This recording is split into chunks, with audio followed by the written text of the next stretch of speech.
Today, let's look at the comparison of Telegram versus Signal.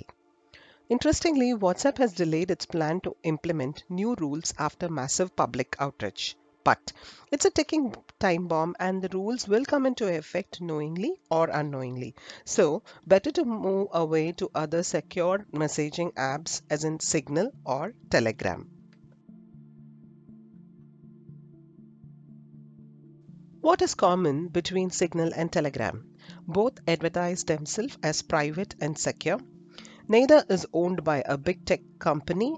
So, Signal is owned by a non-profit organization, Telegram by a for-profit company. And also, both the chat apps have all the standard features from stickers to the photo and the file transfer to the voice and the video calls. Both offer apps for Android, iPhone, and iPad. Both are free and just need a phone number to sign up, and offers optional desktop apps, giving the user the option to chat on the computer with its full keyboard. So, in a nutshell, points put together below.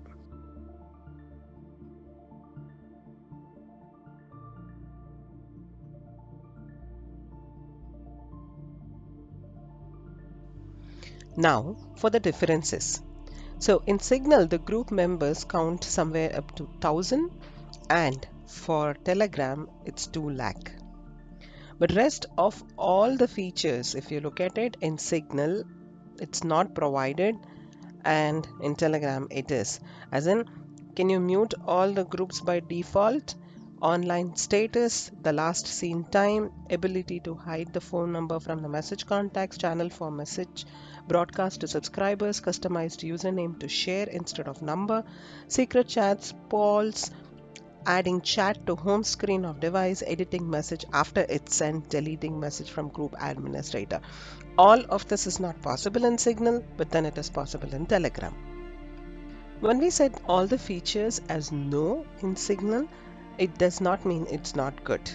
So at a level, when you do not share the details, it is a level high security. So Signal has an edge over the Telegram in the sense that in terms of security, it is built from the ground up for privacy, and it shows. All conversation and other communications on Signals are end-to-end encrypted between the devices running Signal. The company in charge of Signal, the Signal Foundation, couldn't even see your messages if it wanted to.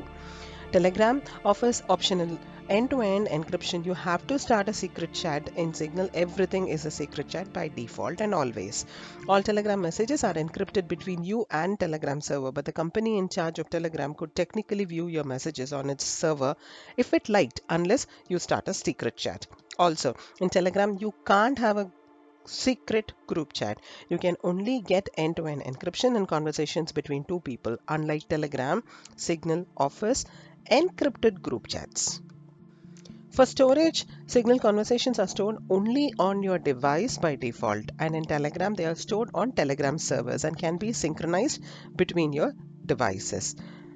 You can still use Signal between multiple devices and synchronize messages from one device to another, but you can't just log into Signal on the web and find all your conversations right there, just like what you were doing with the other web apps such as WhatsApp Web, where you could see everything that you had in the desktop as well as in your own other device or phone. Looking at the very interesting comparison from the source code perspective, Signal is completely open source. Both the code for the Signal clients and the code for the server can be found on the GitHub. The code for the Telegram apps is open source again, but the Telegram server's software is not open source. Some security researchers have argued that the Signal's encryption protocol is better and more bulletproof than Telegram's MTP protocol, although this is complicated and a disputed topic. Given we talked about who is owning Signal, Telegram, and the options of the selling possibility, the security, the storage, the source code, now let's look at how do we see the final points or how do we conclude ourselves. So if you're very particular about maximum privacy for your communications, then Signal is the option. But then if you are looking for bots, as in very large group chats or like transferring larger files, then yes, there is a good argument for Telegram. What service you end up using depends on which service your friends, family, co-workers and other people you want to talk to use. You might end up using both to talk to different people. Yep, feel free to give a try. Ultimately, Signal or Telegram, it certainly beats WhatsApp and Facebook messengers when it comes to privacy. Neither app is linked to Facebook as WhatsApp and Facebook Messenger are. Both the Signal and the Telegram are much more secure than the SMS, which allows your cellular carrier to see every message you send. So the end-to-end encryption is available in both Signal and Telegram, and Signal is relatively better, especially because every chat is encrypted, and in Telegram, you need to exclusively make it as a secret encryption. Now, that said, the choice of usage, like we already told you, depends completely on you, the community of people who you're working with. Try it out and yes, choose the best and be safe. Hope this content was of some use to you. Please do let us know if you like this content and any improvements that can be made in the comment section. Your inputs would help us produce more informative content and spread better awareness. Thank you.